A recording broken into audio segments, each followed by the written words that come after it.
Hello friends. आज हम लोग 29 जून का जो न्यूज़पेपर है द हिंदू है उसको लेकर आए हैं। इंडियन एक्सप्रेस मैं पूरे तरीके से कर नहीं पाया हूँ, तो उसको मैं हो सकेगा तो उसमें जो इम्पोर्टेंट आर्टिकल होगा उसको हम लोग देख लेंगे।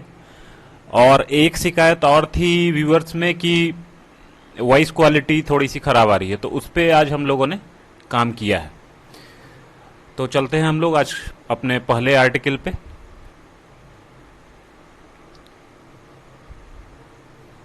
तो आज का जो पहला आर्टिकल है ग्लीमर ऑफ होप, ये द हिंदू में आया था। ये रिलेटेड है यूएस में जो करंट गन की वजह से प्रॉब्लम हुआ था, अनरिस्ट्रिक्टेड गन एक्सेस, ये जो चीज़ थी लोगों के पास थी, उसकी वजह से काफ़ी सारा मास किलिंग वाला इंसिडेंट हुआ था। फॉर एग्जांपल अभी टेक्सास में स्कूल में घुस के एक स्कूल का बच्चा जो है 19-20 बच्चों को गोली मार दिया था। तभी वहाँ पे डिमांड इस तरीके की आई थी पब्लिक से कि गन एक्सेस को कंट्रोल किया जाए। लेकिन वहाँ पे इसका बहुत ज़्यादा प्रॉब्लम है, क्योंकि वहाँ जो गन प्रोड्यूसिंग कंपनीज हैं उनका अपना एक लॉबी है, वो इस तरीके का कोई भी गन रिस्ट्रिक्शन का लॉ पास होने देना नहीं चाहती। अभी भी जो लॉ बनाया गया है, रिसेंटली पास किया गया यूएस कांग्रेस के द्वारा, और जो यूएस प्रेसिडेंट हैं जो बाइडन, उन्होंने उस पर अपना असेंट दिया है, उसमें भी कुछ कुछ खामियां हैं। देखा जा रहा है कि उसको थोड़ा सा कंट्रोल करने की कोशिश की गई है, ना कि पूरे तरीके से बंद करने की कोशिश की गई है। तो हम लोग उसी बिल को लेके, ये आर्टिकल है उसी पे हम लोग थोड़ा आज बात करते हैं। तो ये जो बिल है, बिल का नाम दिया गया है by partition safer communities act. इसमें जो प्रोविजंस है, इसमें जो अनहिंडर्ड एक्सेस था फायर आर्म के सेल को लेकर के सारे वायर के लिए, उसमें अनहिंडर्ड एक्सेस दिया गया था। कोई भी चाहे तो जाके वो अपना गन खरीद सकता है, कुछ भी कर सकता है। और जो बैकग्राउंड चेक कि किसी को भी ना दिया जाए, पहले उसका जो मेंटल हेल्थ है उस चीज को चेक किया जाए। तो ये मोस्टली जो है 18 से 20 साल के जो परचेजर होंगे उनके लिए ये बैकग्राउंड चेक लगाया गया है। तो प्रोविजंस यही है। उसके अलावा अगला प्रोविजन हम लोग देखते हैं, तीसरा प्रोविजन, वैसे सारे लोगों को गन ओनरशिप डिनाई किया जाएगा जो कि पहले डोमेस्टिक वायलेंस का ऑफेंस किए हैं और उसके लिए उनको कन्विक्ट किया गया है, मतलब उनको सजा दी गई है उस चीज को लेकर। तो इसको एक फैंसी टर्म के तौर पे आर्टिकल में ही बॉयफ्रेंड लूप होल, इसको इन्होंने दूर करने की कोशिश की है।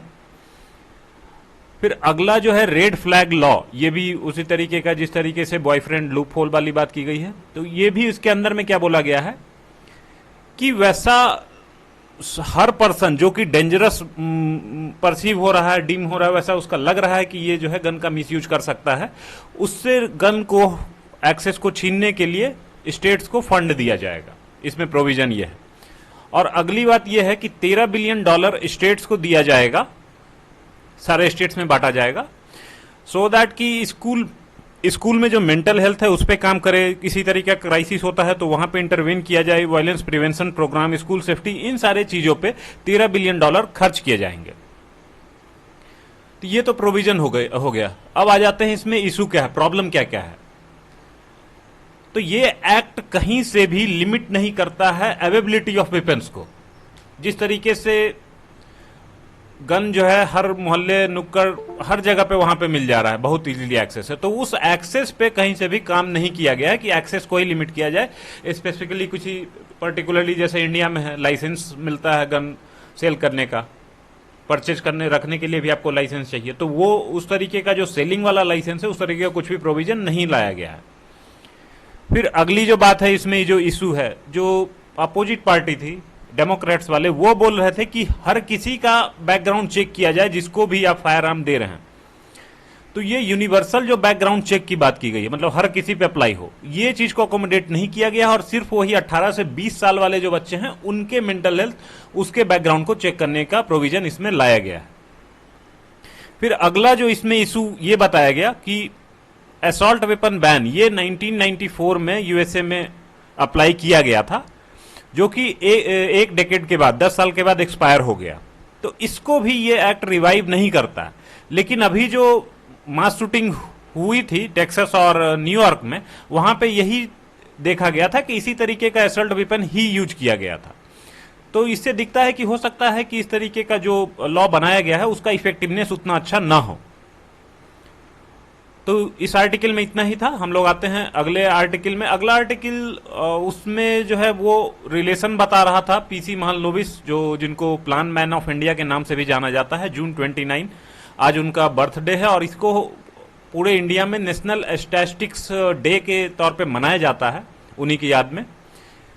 और इनका कंट्रीब्यूशन अगर देखना हो तो सेकेंड 5 ईयर प्लान में देखा जा सकता है कि टोटल 5 ईयर प्लान जो सेकेंड वाला था वो उन्हीं का ब्रेन चाइल्ड था और उसी के अंतर्गत में जो है हम लोग इंडस्ट्री सेटअप करना चाह रहे थे। इनका प्लानिंग वाला जो बहुत सारा किस्सा है, जो कि आपको अगर गूगल करोगे, यूट्यूब करोगे, जो भी करोगे, आपको बहुत सारे किस्से इनके मिलेंगे। एक किस्सा है वो मैं आपसे शेयर करना चाहूंगा जो कि आर्टिकल में नहीं था। आर्टिकल सिर्फ इनका रविन्द्रनाथ टैगोर से जो रिश्ता था उसको लेके ही बात की गई थी, उससे और ज्यादा कुछ था नहीं। एक किस्सा ऐसा है कि एक जगह पे इनको बताया गया कि एक जगह पे ऑडिट में गए। जब वो ऑडिट के तौर पे वहां पे गए हैं तो देखा कि बहुत ज्यादा कंजम्पशन है। ऑडिट इस तरीके का था कि खाने वाले का ऑडिट था कि खाने में कितना खर्चा आता है। तो वो खाने का बिल बहुत लंबा चौड़ा बना रहा था। अब 50 आदमी या 50 आदमी में बोल रहा है कि महीने में हम लोग 5000 किलो चावल लग जाता है। तो इस टाइप का, तो उस पर ऑब्जेक्शन कैसे रेज करेगा कोई। तो इसमें उन्होंने ये किया था कि वहां पे जाकर के उन्होंने बस ये देखा कि नमक का कितना कंजम्पशन हो रहा है। तो नमक का कितना कंजम्पशन है उससे अब पूरे खाने का उन्होंने एस्टिमेशन लगा लिया कि कितना खाना बन रहा है। तो इस तरीके की बहुत सारी जो दंत कथाएं हैं, दंत कथाएं ही कहा जाए क्योंकि उसका कुछ ऑथेंटिक हमारे पास कुछ है नहीं, तो बहुत सारा कहानी है, फेमस है। इवन इस तरीके का ऐसे में हम लोग यूज कर सकते हैं इन तरीके की कहानियों को, और वो लिखते हुए कि ऐसा दंत कथा के तौर पे फेमस है पीसी महालनोबिस जी के बारे में। ठीक है, तो इस आर्टिकल में और ज्यादा कुछ नहीं था। फिर अगला एक आर्टिकल एक एमपी हैं फिरोज गांधी, उनके द्वारा लिखा गया था। इस आर्टिकल में भी बहुत ज्यादा कुछ नहीं था, बस खाली डाटा पे वो खेल रहे थे। एक डाटा जो मुझे इंपॉर्टेंट लगा वो मैंने यहाँ पे ऐड कर दिया है इन डायग्राम। इसी डायग्राम फॉर्मेट में ही आपको आंसर में डालना है, ये बात आपको ध्यान रखनी है, तभी वो एग्जामिनर को दिखेगा और उसके बेसिस पे आपको मार्क्स अवार्ड करेगा कोई भी। तो इसमें डाटा क्या है कि 2014 साल 2014 में जो शेयर ऑफ कॉन्ट्रेक्चुअल और नॉन परमानेंट गवर्नमेंट एम्प्लॉय था वो 43% था, जो कि 2018 में बढ़ के 59% हो गया है। तो दिखाता है कि नॉन परमानेंट गवर्नमेंट एम्प्लॉय को ज्यादा रिक्रूट किया जा रहा है compare to permanent job to anyone.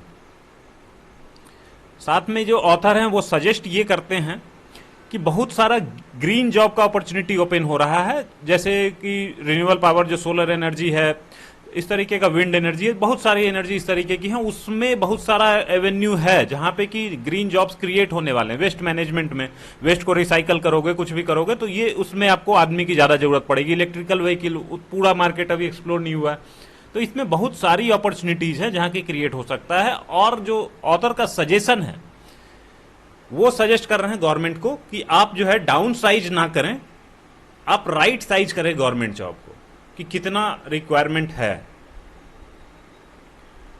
तो इस आर्टिकल में यही था। अब आ जाते हैं हम लोग अगले आर्टिकल पे। ये आर्टिकल अच्छा है, ये लिखा गया है आपका विजय केलकर और अजीत राणा जी के द्वारा। ये दोनों जो हैं पुणे इंटरनेशनल सेंटर में एज ए वाइस प्रेसिडेंट और मेंबर के तौर पर रेस्पेक्टिवली वो हैं।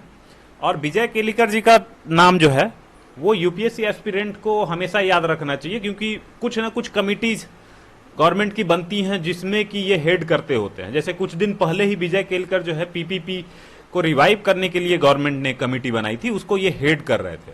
तो इनकी बात को हम उनके टर्म में ही कोट करते हुए आंसर में लिख सकते हैं कि एज पर रिनाउंड इकोनॉमिस्ट विजय केलकर। उसके आगे जो बात आपको जिनके द्वारा जो इस आर्टिकल में लिखा गया है वो हम लोग लिख सकते हैं। तो हम लोग आते हैं आर्टिकल पे। तो ये आर्टिकल एक्चुअली आया क्यों है, क्योंकि जीएसटी जो है 5 साल पूरे कर रहा है जून 30 तारीख को, और जीएसटी जो लाया गया था इसमें सेंटर ने कुछ अपना टैक्स का जो राइट था वो सरेंडर किया था, और कुछ स्टेट ने अपना टैक्स लेवाई करने का वो राइट सरेंडर किया था। जैसे स्टेट्स का सेल टैक्स था, और सेंटर लेवल पे देखे तो उनका एक्साइज ड्यूटी था, उसके अलावा आप अगर और देखेंगे तो एक्साइज के अलावा उनका वैट वाला जो है सर्विसेज वाला जो एरिया था उन्होंने वो सरेंडर किया है, और उसको टोटल एक साथ में सब्ज्यूम करके जीएसटी लाया गया, गुड्स एंड सर्विसेज टैक्स।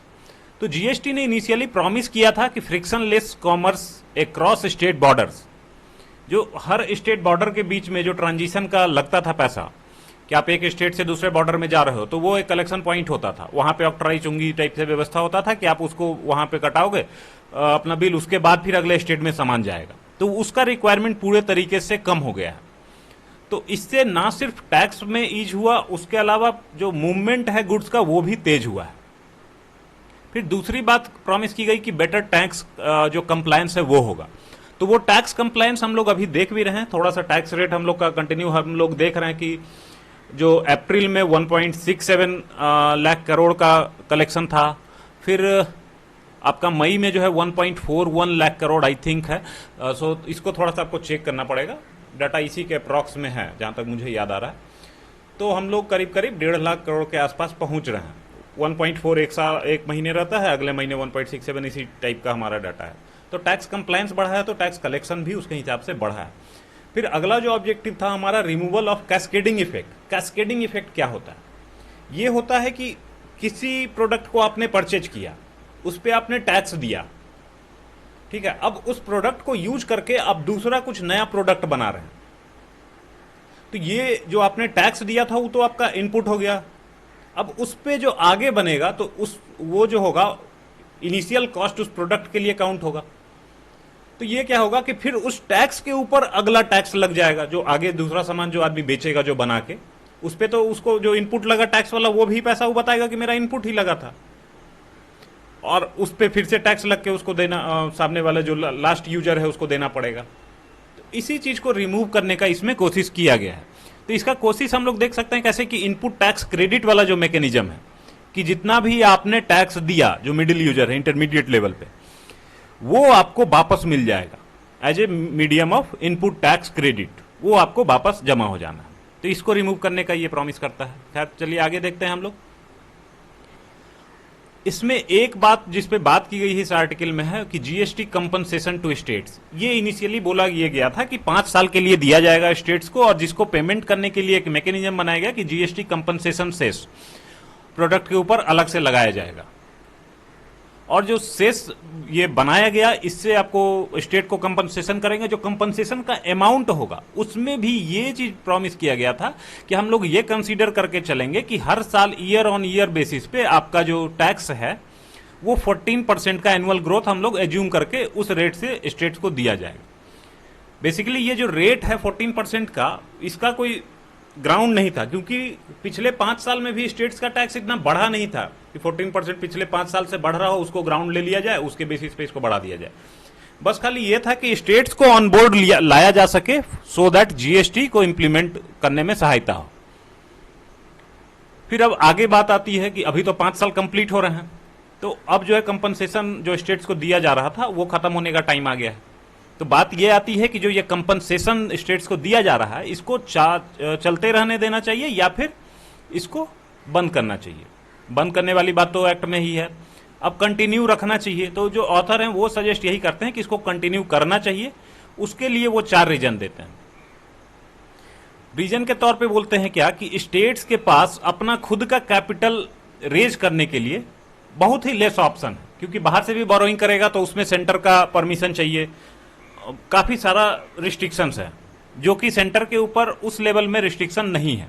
फिर दूसरी बात कि जो लोअर रेट ऑफ बोरोइंग वो मार्केट में सेंटर कमांड कर सकता है, चाहेगा तो अपने हिसाब से वो अपना जो मार्केट में फंड अवेलेबल है, अपना खुद का गवर्नमेंट सिक्योरिटी बाहर ले आएगा, ट्रेजरी बिल लॉन्च कर सकता है। तो ये ट्रेजरी बिल, गवर्नमेंट सिक्योरिटी, वो गवर्नमेंट अपने फंड रेज करने के लिए ये सारे टूल्स हैं। कभी उस तरीके का कोई आर्टिकल आएगा तो हम लोग उसको भी देख लेंगे। तो लिटरली यही समझे मीनिंग से कि गवर्नमेंट जो है आपको इंश्योर करती है कि इतना पैसा आपको दे दिया जाएगा, इसके बदले में ये मैं आपको कागज दे रहा हूं, उसके बदले में आप वो कागज रखिए, पैसा मुझको दे दीजिए। फिर अगली बात ये है कि रिसेशन टाइप का कोई भी सिचुएशन आता है तो उससे बचाने का काम सेंटर का है, उसमें स्टेबिलिटी बना के रखा रहे वो काम सेंटर का है। तो इस वजह से उसको कंपनसेशन देता रहेगा, पैसा जाएगा स्टेट्स के पास, तो वो अपने आप क्या है कि रिसेशन लाइक सिचुएशन में मेंटेन कर पाएगा स्टेट्स अपने आप को। फिर अगला क्या है कि सेंटर जो है, पास्ट में देखा गया है कि पैंडेमिक सिचुएशन में जो है सेंटर ने कंपनसेशन देने से पीछे हट रही थी गवर्नमेंट, उस समय पे ऐसा पाया गया था। तो ऐसा कुछ भी सिचुएशन होता है तो फिर कैसे स्टेट उसको ये कर पाएगा। मान लीजिए आप कल होके सेंटर मना कर दे कि मैं शेयर नहीं कर रहा हूं, ये अमाउंट नहीं दे रहा हूं, तो फिर स्टेट्स के लिए काफी मुश्किल हो जाएगी। फिर जो ऑथर हैं वो एग्जाम्पल कोट करते हैं ऑस्ट्रेलिया का। वहां पे उन्होंने बताया कि उन्होंने ऑस्ट्रेलिया में कंटिन्यूअस 10% का यूनिफॉर्म रेट हर प्रोडक्ट पे वो चला रहे हैं सिंस लास्ट 2 डेकेड्स। तो यहां पे भी ऑथर जो है सजेस्ट करते हैं स्टैंडर्ड रेट 12% का यूनिफॉर्म रेट, और जो 12% का रेट है साथ में बोल रहे हैं कि इसमें जो एक्सक्लूडेड प्रोडक्ट्स है करेंटली, जैसे पेट्रोलियम प्रोडक्ट हो गया, रियल एस्टेट हो गया, इलेक्ट्रिसिटी हो गया, ट्रांसपोर्ट रिलेटेड एक्टिविटीज, तो ये इसको भी उसमें इंक्लूड किया जाए so that the tax base वो वाइडन हो, उसको बड़ा किया जाए। अगर, और ऑथर बोलते हैं कि अगर हम इसको इंप्लीमेंट करते हैं यूनिफॉर्म रेट वाला, स्टैंडर्ड रेट वाला 12% का, तो ये it will lead to better compliance, reduced litigation. Litigation मतलब अगर पे करने वाला है उसको लग रहा है नहीं 18% वाले स्लैब में नहीं है, ये 5% वाले स्लैब में है, तो ये सारा जो लिटिगेशन होता है ये सारा प्रॉब्लम नहीं आएगा। फिर उसी तरीके का जो तीसरी बात है कि no need of arbitrary classification and discretion, वही सर्विसेज को कि हम 12 में रख रहे हैं, किसी प्रोडक्ट को 18 में रख रहे हैं, किसी को 28 में रख रहे हैं, तो ये जो वेरिएशन है ये वाला प्रॉब्लम नहीं आएगा क्योंकि यूनिफॉर्म रेट है। और साथ में अगर ये सारा कुछ इंप्लीमेंट होता है तो टैक्स कलेक्शन आपका बेहतर होगा, उसमें बयानसी आएगी। ठीक है, फिर आ जाते हैं अगली बात पे जो इनका सजेशन है। 2 सजेशन तो हम लोगों ने पढ़ लिया कि आप जो है यूनिफॉर्म रेट लाइए, और उसके साथ में जो है जो फायदा होगा वो दूसरे बात में है। फिर जो अगली बात है, अगली बात यह है कि जो कंपनसेशन एंड रिइंबर्समेंट है इसको वैट रिजीम के अलोंग हम लोग लेके आएंगे, क्योंकि वैट रिजीम में जो कंपनसेशन था वो टैपरिंग बेसिस पे था।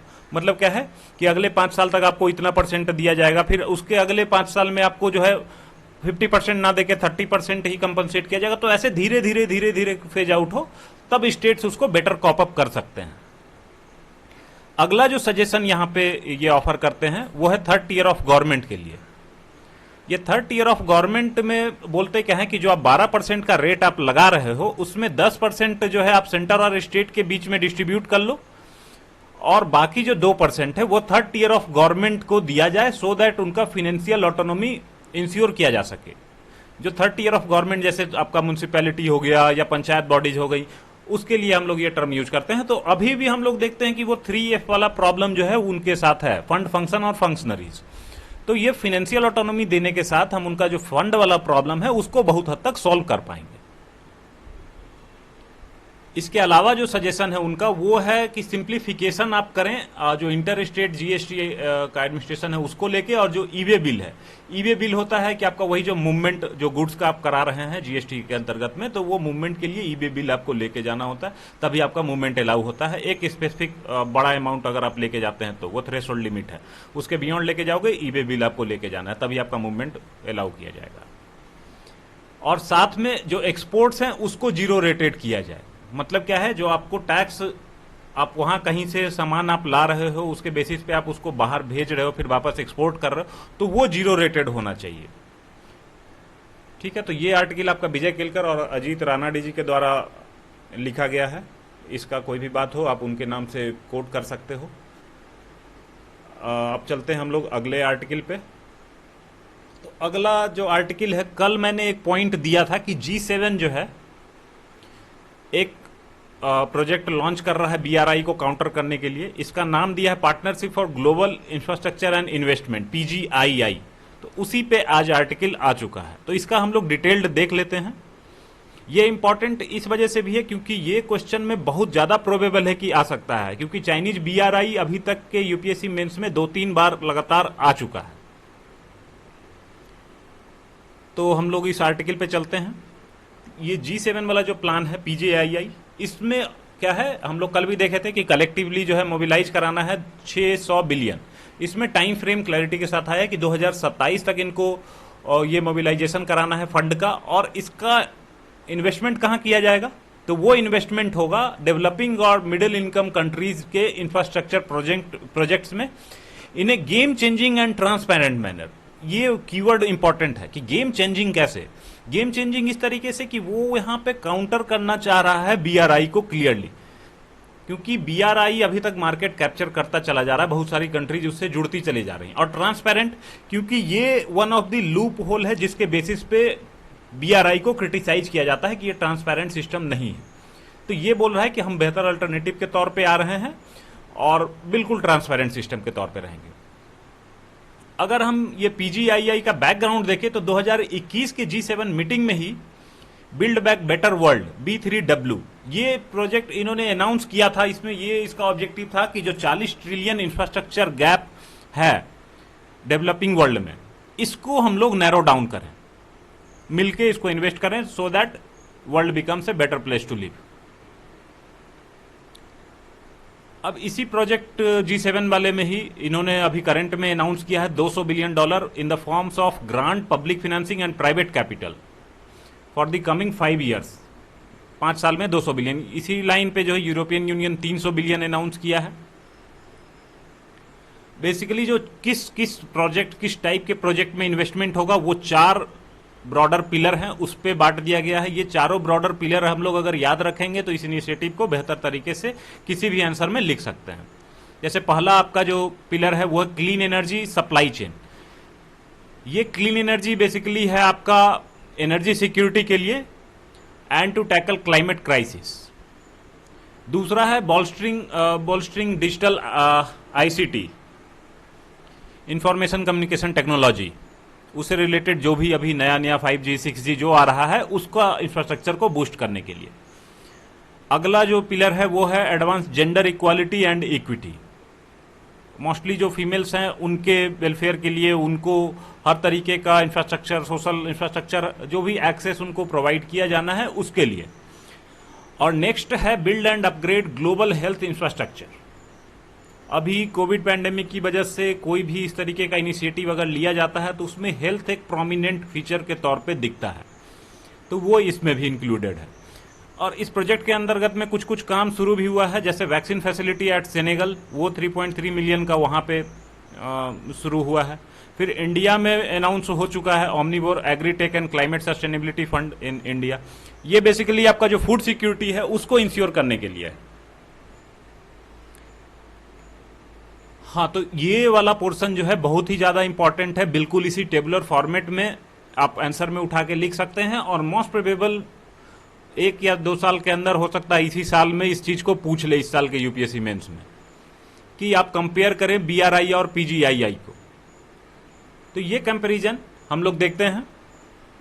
तो ये जो पहला पैरामीटर है वो हमने कंपैरिजन किया है प्रोजेक्ट बेसिस पे कि किस तरीके के प्रोजेक्ट हैं बीआरआई और पीजीआई में। तो बीआरआई में जो प्रोजेक्ट्स हैं वो मोस्टली कोल बेस्ड पावर हैं, और साथ में रिन्यूअल वाला भी बहुत सारा प्रोजेक्ट है, लेकिन कोल से भी इनको कोई ज्यादा दिक्कत नहीं है, वो कोल वाले प्रोजेक्ट को भी फिनांस कर रहे हैं।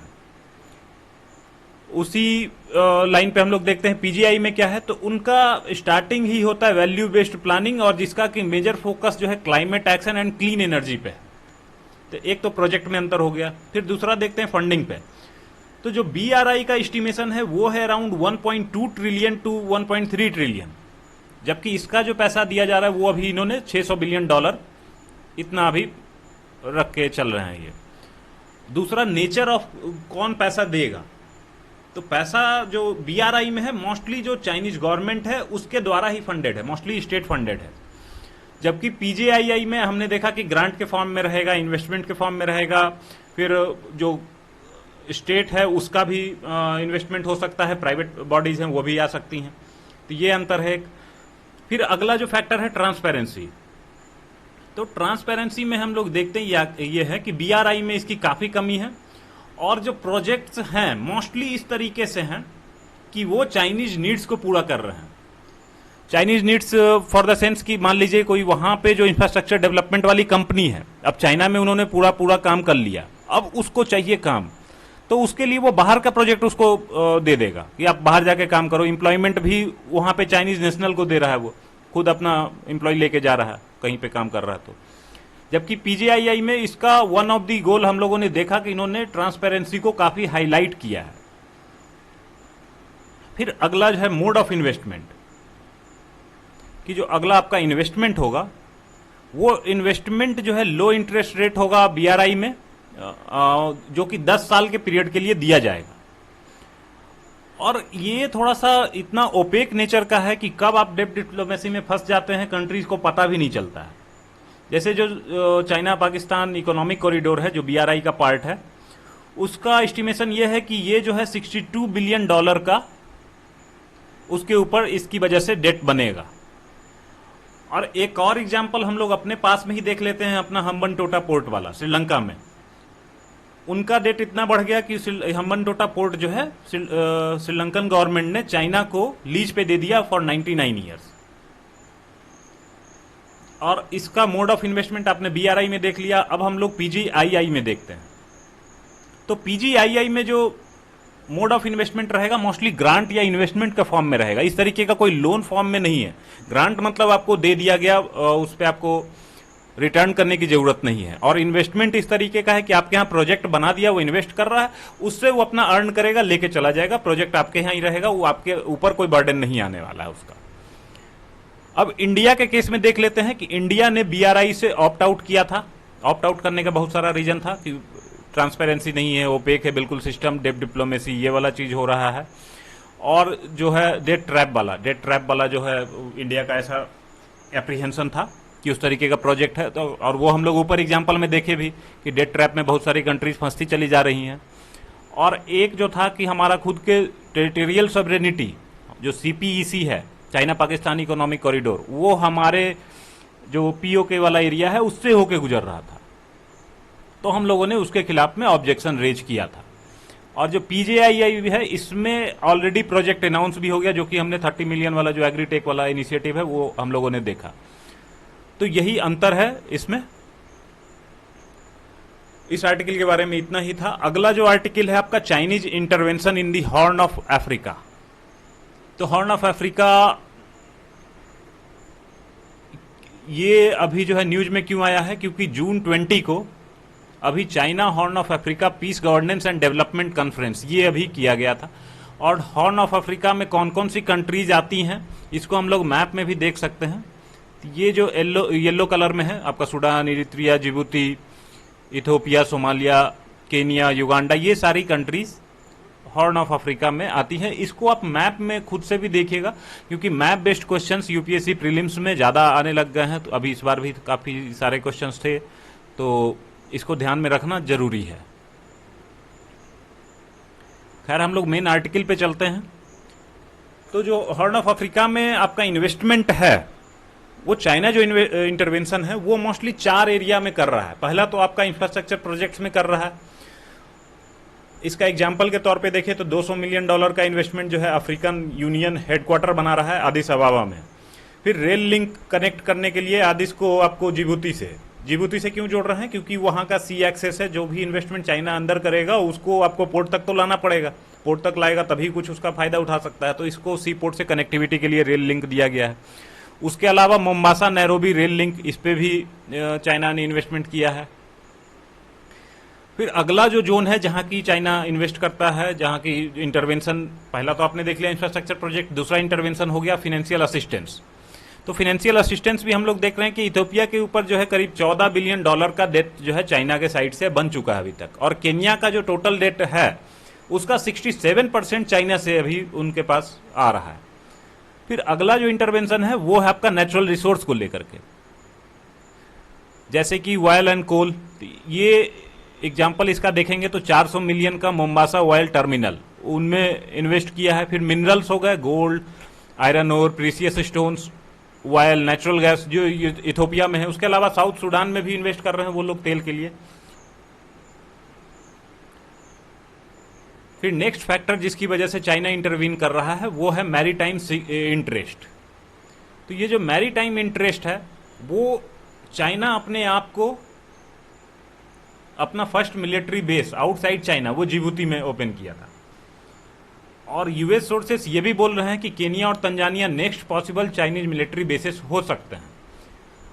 तो आपको लगेगा कि ये सारा अगर प्रॉब्लम है तो अफ्रीकन नेशंस क्यों इसको वेलकम कर रहे हैं? तो कारण क्या है कि इजी मनी आपको इजीली मिल जा रहा है। उसके अलावा जो यूरोपियन पावर्स हैं उसके अल्टरनेटिव के तौर पे अफ्रीकन नेशंस चाइना को देख रहे हैं कि इजीली आपको पैसा मिल जा रहा है। अब अगली बात कि चाइना जनरली जो है पीस पे फोकस करता हुआ आगे बढ़े देखा नहीं गया, लेकिन यहाँ पे कर रहा है। वो ऐसा क्यों कर रहा है? तो उसके पीछे का रीजन आर्टिकल में डिस्कस किया गया था। वो ये था कि अपना ये खुद का इन्वेस्टमेंट और जो चाइनीज नेशनल्स वहाँ पे काम कर रहे हैं उसको प्रोटेक्ट करने के लिए। जैसे एग्जांपल यही दिया था कि वहाँ पे जो कंट्रीज हैं मोस्टली वहाँ पे वार लाइक सिचुएशन कुछ उस तरीके का सिचुएशन हमेशा बना ही रहता है। तो जब तक पीस नहीं रहेगा तब तक वहाँ इन्वेस्टमेंट करने का कोई मतलब नहीं है, आपका वो इन्वेस्टमेंट सेफ नहीं है। तो इस वजह से वो पीस प्रमोट करना चाह रहा है चाइना वहाँ पे। फिर दूसरा क्या है कि चाइना अपना जो इंटरनेशनल स्टेटस है एज ए ग्लोबल लीडर उसको इन्हेंस करना चाह रहा है पीस को प्रमोट करते हुए। फिर अगला क्या है नेक्स्ट बेनिफिट, तो to realize the full benefit of trade opportunities. जो भी ट्रेड अपॉर्चुनिटी मिल रही है वहां पे आप पूरा बेनिफिट तभी उठा पाओगे जबकि एरिया शांत हो, आप अच्छे से बिजनेस कर पा रहे हो। तो इस आर्टिकल में यही था। अब इसको हम लोग देखें कि क्यों इंपॉर्टेंट है ये आर्टिकल, क्योंकि मोस्टली जो क्वेश्चन पूछे जाते हैं वो ये है यूपीएससी में कि compare to China India is also investing in Africa, however the Chinese intervention is leading compare to Indian. इस तरीके का कोई भी क्वेश्चन अगर पूछा जाता है तो हम लोग दिखा सकते हैं कि चाइना किस तरीके से 4 लाइन पे इन्वेस्ट कर रहा है। वही इंडिया का बोलेगा तो इंडिया भी हम लोग का कुछ एग्जांपल होगा, जो कि आईटीईसी इस टाइप का बहुत सारा इनिशिएटिव है। हम लोग हाई इम्पैक्ट प्रोजेक्ट जैसे स्कूल हो गया, ट्रेनिंग हो गई, स्किल डेवलपमेंट हो गया, इस वाले चीज पे हम लोग ज्यादा फोकस कर रहे हैं। बहुत सारा वैसा इंटरवेंशन है। हम लोग इवन ट्रेड प्रमोट करने के लिए भी वैसा कर रहे हैं। जापान के साथ में हम लोग एएजीसी वाला भी, एशिया अफ्रीका ग्रोथ कॉरिडोर, उसके लिए भी आगे बढ़ रहे थे। तो ये सारी बातें हम लोग वहां पे दिखाएंगे। प्लस साथ में जो चाइनीज का प्रॉब्लम है डेप्ट वाला, वो ये प्रॉब्लम है, ये जो है प्रॉब्लम उनके साथ में रहा है। तो यहां से हम दिखाते हुए अपने वाले को सुपीरियर निकालते हुए आंसर में लेके आगे जा सकते हैं। ये जो डाटा पॉइंट है इसको आप लोग हर दिन द हिंदू में आता है, ये आपको देखना चाहिए, हर दिन देखना चाहिए। आज दिया है कि जो सैंक्शंस हुए हैं उस सैंक्शंस के दौरान इंडिया का इंपोर्ट बढ़ा है रसिया से, कैसे? तो वही सारा आपका ये सारा पॉइंट्स है। इसको आप लोग इमेज के तौर पे अगर देखेंगे तो आपको पता चलेगा कि करंट फाइनेंशियल ईयर जो 22-23 है उसमें जो है हमारा शेयर कंटिन्यू बढ़ता जा रहा है। ये हम लोग कल भी देखे थे। कल वाला जो आर्टिकल था जिसमें कि बोल रहा था सैंक्शन का ज्यादा प्रभाव नहीं है रसिया के ऊपर, तो उसमें कैसे चाइना और इंडिया रोल प्ले कर रहा है। तो उसमें देखिए ये था कि रसिया से जो ऑयल इंपोर्ट है वो काफी हम लोग का करंट जो मई महीना था इसमें काफी ज्यादा बढ़ गया था।